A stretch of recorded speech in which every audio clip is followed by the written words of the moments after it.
뉴스공장 두 번째 시간입니다. 내일이 미국 대통령 선거 2차 토론날입니다.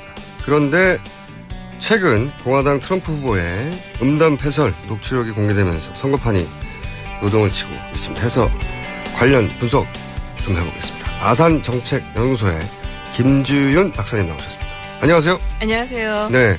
우선 이 녹취록을 직접 듣지 못하신 분들도 많겠죠. 네. 그리고 또 이제 듣고 싶어도 이게 이제 해석이 안 될 수도 있고. 직접 들어보셨죠? 들었죠. 그 수준이 어떻습니까?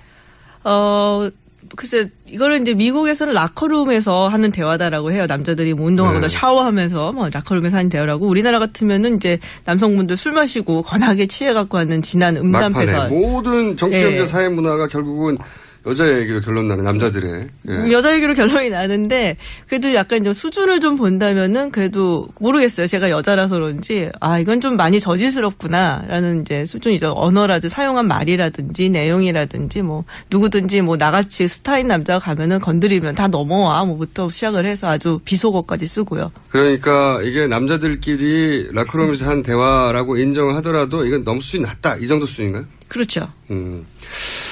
그리고 나서 이제 미국 공화당 내에서 네. 우리 언론에 보도되기로는 이거 후보 바꿔야 되는 거 아니냐 네. 라는 요구가 본물처럼 쏟아진다. 네. 근데 우리 언론은 보통 이제 그런 요구가 있다고 하면은 요구가 몇 개 있어. 그럼 본물이 등장하거든요. 과장이 등장하는데 실제 이걸 요구하는 미 공화당 내 세력이 얼마나 줄이고 얼마나 세를 형성하고 있고 가능성은 얼마나 되고 어떻게 보세요?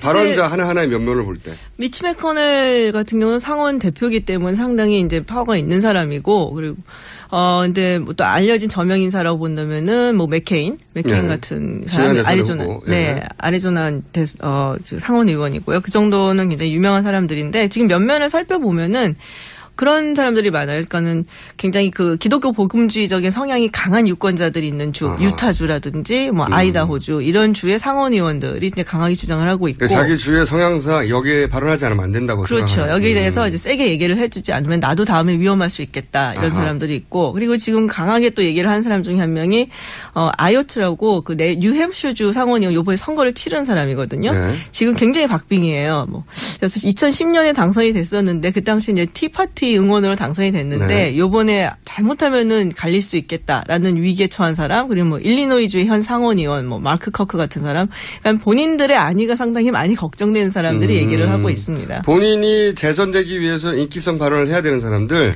뭐 그런 거 그렇게라고 볼 수가 있겠죠. 그러니까 지금 우리 언론의 보도는 이제 두리뭉실하고 이게 본물처럼 쏟아져 나와서 정말로 교체되는 거 아니냐라고 말할 정도의 분위기로 읽히는데 기사만 보면 실제 그러니까 그런 정도로 보시면 돼요. 그러니까 뭐 정말로 뭐 이렇게 나와라 후보 간둬라 하는 사람들이 있고 반 정도는 굉장히 강하게 비난을 하는 사람들. 하지만 뭐 후보까지 그만둬라 사퇴해라까지 얘기는 안 하는 사람들. 그게 반반 정도 섞였다고 보시면 돼요. 그러면 그러니까 미국 공화당 내 주류 전체가 바꾸라고 하는 건 아니다. 각자의 사정에 따라서 주가 굉장히 보수적이면 가만히 있으면 동조하는 느낌이 드니까 말하는 사람들. 네. 자기 인기를 위해서 말하는 사람들. 네. 그리고 또 정말로 저 정도 후보는 안 되는 거 아니냐고 발언하는 사람들. 그렇죠. 다 섞여 있다. 네. 그럼 현실적으로 말이죠. 지금 한 달밖에 안 남았는데 실제 공화당의 대선 후보를 바꿀 절차가 존재합니까? 바꾸는 절차는 있어요. 그 공화당 그 당 규정이 있는데 거기에 보면은 후보가 죽거나 스스로 사퇴를 하거나 정치적으로 거의 사망에 가까운 거 아닙니까 현재? 정치적으로 거의 사망이죠 이거는. 네. 혹은 그 외에 다른 이유 뭐 이렇게 약간 두리뭉실하게 돼 있는데 실질적으로 대선 후보가 이런 식으로 이제 중간에 관둔 경우가 없거든요. 대선 후보가 여기까지 왔는데 한 달 전에 관둔다는 네, 거는 이런 경우는 없거든요. 부통령 후보는 관둔 적이 있어요. 뭐 네. 병이 나서 한 번은 이제 죽은 경우가 있고 정말로 1912년에 그리고 민주당 측에서는 이제 우울증이 있어갖고 항우울제를 복용을 하고 정신병원에 좀 있었다. 뭐 지금 같으면 사실 큰 문제가 아닌데 그때만 해도 뭐 1972년도였으니까. 항우울제만으로 문제가 됐던. 예. 네. 그래서 그런 경우는 있지만 대통령 후보가 뭐 교체가 됐던 적은 없거든요. 그래서 이런 경우에는 교체가 될 수 있다라고는 했지만 정확하게 당 규정으로 어떤 절차에 의해서 뭐 이런 거는 사실은 별로 없어요. 그래서 보면은 지금 만약에 교체를 한다 그러면은 공화당 정국위원회가 모여갖고 한 168명 정도 됩니다. 그래서 위원들이 이제 상의를 해서 누구로 다시 지명을 하면 그게 또 이제 각 주로 보내져서 그 주에서 대의원들, 1247명, 그게 이제 과반이잖아요. 그 이상이 찬성을 해야지 돼요. 그래서 그런 여러 가지 복잡한 절차가 있고, 뭐 시간적으로 굉장히 쫓기는 거고. 근데 또 문제가 뭐냐면은 지금 미국에 이제 사전투표, 얼리 보팅이 이미 들어갔어요. 9월 말부터. 그러면 인쇄가 됐다는 얘기네요? 그 투표용지도 이미 인쇄가 됐죠. 그래서 이미 인쇄가 돼서 데드라인 넘은 주도 있고 인쇄가 이제 곧 될 주들도 있고 있는데 투표용지가 이미 인쇄가 된 주 같은 경우에는 지금 이제 이름이 올라가 있잖아요. 트럼프가. 네. 그래서 그걸 바꾼다라고 한다면은 이제 민주당에서 소송이 들어갈 겁니다. 분명히. 절차적인 문제를. 네. 그리고 뭐 이미 이제 사전 투표도 시작이 됐고 오바마 대통령도 이미 투표했어요. 보니까 DC 같은 경우는 사전 투표를 하기 때문에 그래서 사전 투표를 한 경우에는 트럼프에 대한 표들은 만약에 바뀐다고 하더라도 다 사표가 되는 거죠. 그래서 그걸 다 감안하고 할 것이냐. 소송이 어마어마하게 걸릴 텐데 그걸 또 다 할 것이냐. 절차도 복잡하고 굉장히 뭐 약간 두리뭉실하게 되는데 이거를 그럼 어떻게 해결할 것이냐. 그러니까 현실적으로 봤을 때는 거의 불가능하다. 그러니까 제가 보기에는 공화당 인사들이 자기네 이제 살려고 트럼프를 버리는 게 아닌가 싶은 그런 생각이 좀 듭니다. 왜냐하면 한편에서는 이런 그 시각도 있거든요. 그러니까 미국이 특히 컨텐전시 플랜, 비상계획을 중시하는 나라잖아요. 네. 시나리오가 다 있잖아요. 네. 근데 이제 트럼프가 여러 가지 문제가 되는 후보라는 건 이미 다 알고 있었고, 그래서 막판에 이런 위험이 있을 때 오히려 트럼프 후보와 관련된 추문이나 이런 녹취록을 공화당 측에서 터뜨려서 극적으로 후보를 그렇죠. 극적으로 후보를 교체해가지고 이 승리를 이끌려고 한다. 이 대선을 승리를 이끌려고 한다고 하는 그런 시나리오도 등장을 하더라고요. 그건 어떻게 보세요? 이게 현실을 몰라서 하는 소설입니까? 글쎄, 근데 제가 만약에 공화당의 유력한 뭐 대선 후보 감이다. 뭐 굉장히 유력한 정치인이다 싶으면은 굳이 그렇게 할 필요가 있을까 싶어요. 그러니까 물론 이제 대통령 선거를 승리로 이끄는 게 이제 당을 위해서 좋은 거긴 하지만은 대통령의 꿈을 가지고 있는 사람이다. 뭐 마크 루비오라든지 폴 라이언이라든지 아직도 젊고 창창한데 공화당 내에서 유력 인사들. 그렇죠. 그러면은 4년 이제 후에 만약에 힐러리 클린턴이 이번에 당선이 되면 4년 후에 또 선거가 있는데 제 생각에는 그리고 대부분의 사람들 생각이 힐러리 클린턴이 또 재선이 되기라고 보기는 않거든요. 민주당이 그러면 16년을 해먹는 건데 그렇게까지 유권자들이 하게 놔두지도 않을 거고 클린턴이 나이도 상당히 많고 뭐 이미 별로 인기가 없는 대통령이 된 거고 그러면 4년을 기다렸다가 내가 공화당 후보로 나와서 그때 대선에 나와서 대통령이 한번 돼보는 거 어떨까 하는 꿈을 꾸지 않을까. 근데 만약에 여기서 트럼프가 이긴다면은 트럼프가 이제 재선을 또 나올 거 아니에요? 2020년에. 그럼 현직 대통령이 가진 프리미엄이 있고 이번에 처음 이제 첫 임기를 했던 거기 때문에 트럼프 같은 경우는 재선율이 클린턴보다는 전 제가 높을 것 같아요. 제가 보기에는. 그럼 8년을 기다리고 8년 후에 같은 공화당 후보로 또 나가야 되는 건데 그러면 지금의 클린턴과 같은 입장이 되는 거죠. 그러면은 공화당의 잘 나가는 정치인의 입장에서 봤을 때는 굳이 이번에 이 트럼프라는 인물이 승리를 하게끔 놔두는 것이 자기한테나 당한테나 좋은 전략일까. 그렇게 보진 않거든요. 그러니까 차기를 바라는 공화당 인사들 입장에서 보자면 트럼프가 망하는 게 이번에 그냥 한번 내주는 게 낫다. 네, 한번 망하는 게 낫고 왜냐하면 힐러리 클린턴이 재선될 확률은 미국 정치 분석 결과로도 그렇고 여러 사람의 전망으로도 어렵지 않겠냐. 나이도 있고 인기도 그렇게 많지 않으니 워낙 희한한 후보하고 붙어서 지금 힐러리가 그런데도 그렇죠. 불구하고 인기는 높지 않잖아요. 그런데도 불구하고 고전했었잖아요. 사실. 네, 그래서 그런 소위 전망은 현실성이 떨어진다. 네. 그러면 트럼프가 예를 들어 이런 건 가능합니까? 트럼프가 나는 계속 하겠다고 하는데도 절차가 진행될 수는 없는 거죠. 그렇게는 힘들죠. 예. 본인이 그러면 놔야 되는데 트럼프가 그걸 놓을 사람은 아니잖아요. 지금 절대 안 놓겠다 그러고 있죠. 네. 그러니까 지금으로서는 트럼프로 끝까지 가는 가능성이 가장 높은 거네요. 네.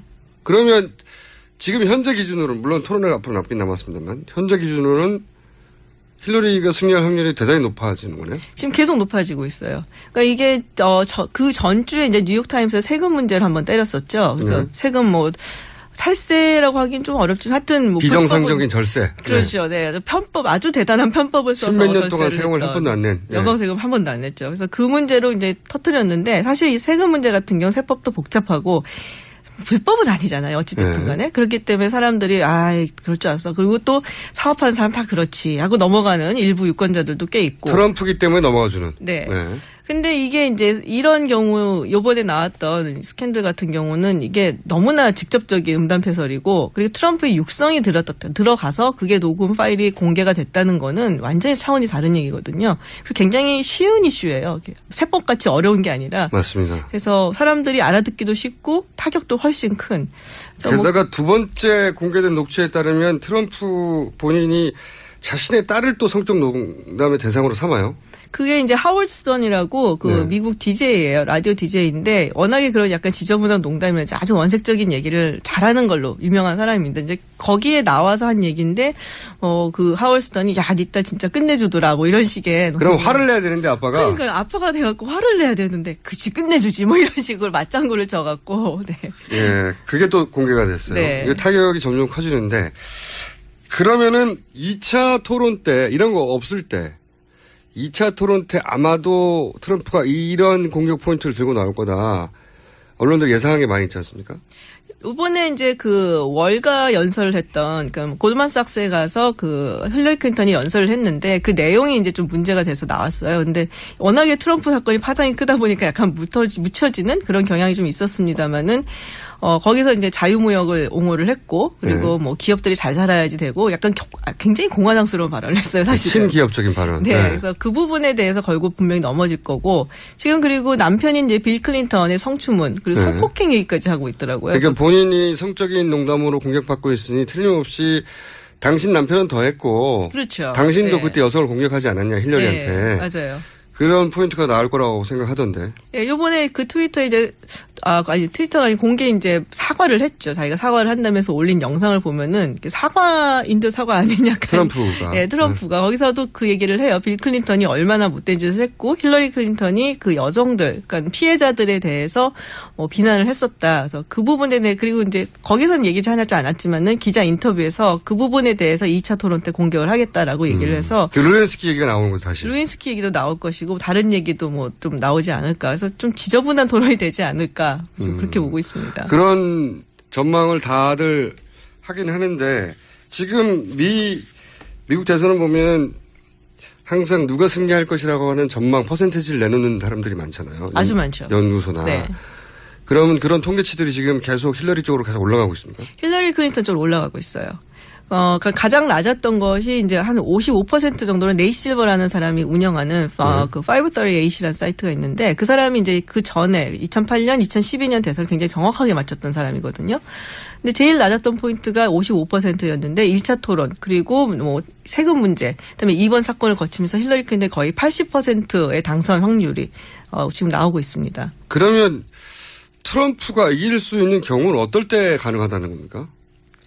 글쎄요. 힐러리 클린턴이 글쎄요. 죽을 때? 뭐 이런 경우. 무슨 일이든지 벌어질 수 있으니까 한 달이나. 어떤 일이든지 벌어질 수는 있지만은 일단 시간이 없다는 거 트럼프한테는. 그게 굉장히 가장 큰 적일 거예요. 이건 어떻습니까? 1차 토론에 졌다가 2차 토론에 역전해서 승리하는 과거의 경우도 없진 않았죠. 오바마 대통령이 그랬었죠. 오바마 대통령이 1차 토론에서 졌었는데 2차 토론에서는 훨씬 더 이제 잘했었는데 토론이 별로 이렇게 영향을 미치지는 않아요. 근데 실제로는 토론이 뭐 굉장히 승리를 했다고 해서 뭐 미국 사람들이 아주 논리적이고 똑똑하고 뭐 말 잘하는 사람을 뽑지는 않거든요. 그건 뭐 어느 나라 선거나 예, 그렇죠. 네, 마음에 드는 사람을 뽑기 때문에 토론으로 인해서 결정적으로 뭐 이렇게 변한다거나 그런 건 별로 없습니다. 이미 마음을 굳혔고 한 달 전이니까 잘해라 응원하려고 지금 토론을 보는 거거든요. 그러니까 중간에 아직 마음을 결정하지 못한 층에게나 약간의 영향을 미치지 실제 토론이 대선의 당락에 결정적인 영향을 미친 경우는 역대 선거에서 거의 없었다. 별로 없었다. 그럼 저희가 그 박사님을 잘못 모신 것 같고요.